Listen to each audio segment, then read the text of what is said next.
उत्पत्ति अध्याय 35। बेतेल में याकूब को आशीष मिलना।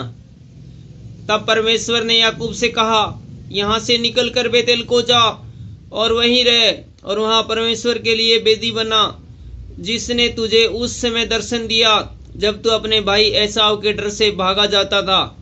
तब याकूब ने अपने घराने से और उन सब से भी जो उसके संग थे कहा, तुम्हारे बीच में जो पराये देवता है उन्हें निकाल फेंको और अपने अपने को शुद्ध करो और अपने वस्त्र बदल डालो और आओ हम यहाँ से निकलकर बेतेल को जाएं।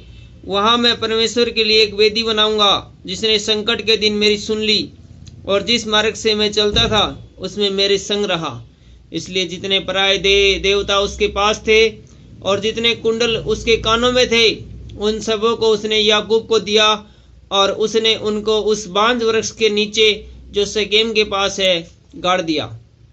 तब उन्होंने कूच किया और उसके चारों ओर के नगर निवासियों में परमेश्वर की ओर से ऐसा भय समा गया कि उन्होंने याकूब के पुत्रों का पीछा न किया। याकूब उन सब समेत जो उसके संग थे कनान देश के लूज नगर को आया। वह नगर बेतेल भी कहलाता है। वहां उसने एक वेदी बनाई और उस स्थान का नाम एल बेतेल रखा, क्योंकि जब वह अपने भाई के डर से भागा जाता था तब परमेश्वर उस पर वहीं प्रकट हुआ था। और रिबका की दूध पिलाने हारी धाया दबोरा मर गई और बेतेल के बांज वृक्ष के नीचे भाग में उसको मिट्टी दी गई और उस बांज वृक्ष का नाम अलोन बक्कूत रखा गया। फिर याकूब ने पद्दनराम से आने के पश्चात परमेश्वर ने दूसरी बार उसको दर्शन देकर आशीष दी और परमेश्वर ने उससे कहा, अब तक तेरा नाम याकूब रहा है, पर आगे को तेरा नाम याकूब न रहेगा, तू इज़राइल कहलाएगा। इस प्रकार उसने अपना नाम इज़राइल रखा। फिर परमेश्वर ने उससे कहा, मैं सर्वशक्तिमान ईश्वर हूँ, तू फूले फले और बढ़े और तुझसे एक जाति वरन जातियों की एक मंडली भी उत्पन्न होगी और तेरे वंश में राजा उत्पन्न होंगे और जो देश मैंने अब्राहम और इसहाक को दिया है वही देश तुझे देता हूँ और तेरे पीछे तेरे वंश को भी दूंगा। तब परमेश्वर उस स्थान में जहाँ उसने याकूब से बातें की उसके पास से ऊपर चढ़ गया और जिस स्थान में परमेश्वर ने याकूब से बातें की वहाँ याकूब ने पत्थर का एक खंभा खड़ा किया और उस पर अर्घ देकर तेल डाल दिया। जहाँ परमेश्वर ने याकूब से बातें की उस स्थान का नाम बेतेल रखा। राहेल की मृत्यु।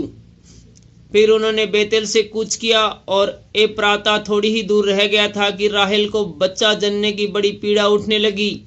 जब उसको बड़ी बड़ी पीड़ा उठती थी तब दाई ने उससे कहा, मत डर, अब की भी तेरा बेटा ही होगा।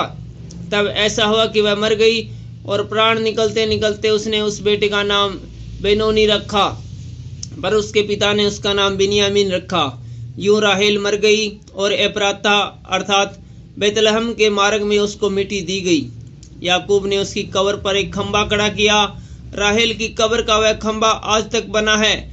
फिर इज़राइल ने कूच किया और एदेर नामक गुम्मट के आगे बढ़कर अपना तंबू खड़ा किया। याकूब के पुत्र। जब इज़राइल उस देश में बसा था तब एक दिन ऐसा हुआ कि रूबेन ने जाकर अपने पिता की रखेल बिल्हा के साथ कुकर्म किया और यह बात इज़राइल को मालूम हो गई। याकूब के 12 पुत्र हुए। उनमें से लिया के पुत्र ये थे, अर्थात याकूब का जेठा रूबेन, फिर शिमोन, लेवी, यहूदा, इशाकार, जबूलून। और राहेल के पुत्र ये थे, अर्थात यूसुफ और बिन्यामीन। और राहेल की दासी बिल्हा के पुत्र ये थे, अर्थात दान और नप्ताली। और लिया की दासी जिल्पा के पुत्र ये थे, अर्थात गाद और आशेर। याकूब के यही पुत्र हुए जो उससे पद्दनराम में उत्पन्न हुए। इसहाक की मृत्यु।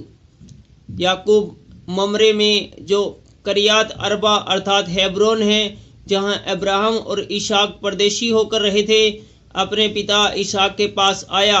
इसहाक की आयु 180 वर्ष की हुई और इसहाक का प्राण छूट गया और वह मर गया और वह बूढ़ा और पूरी आयु का होकर अपने लोगों में जा मिला। और उसके पुत्र एसाव और याकूब ने उसको मिट्टी दी। Thank you.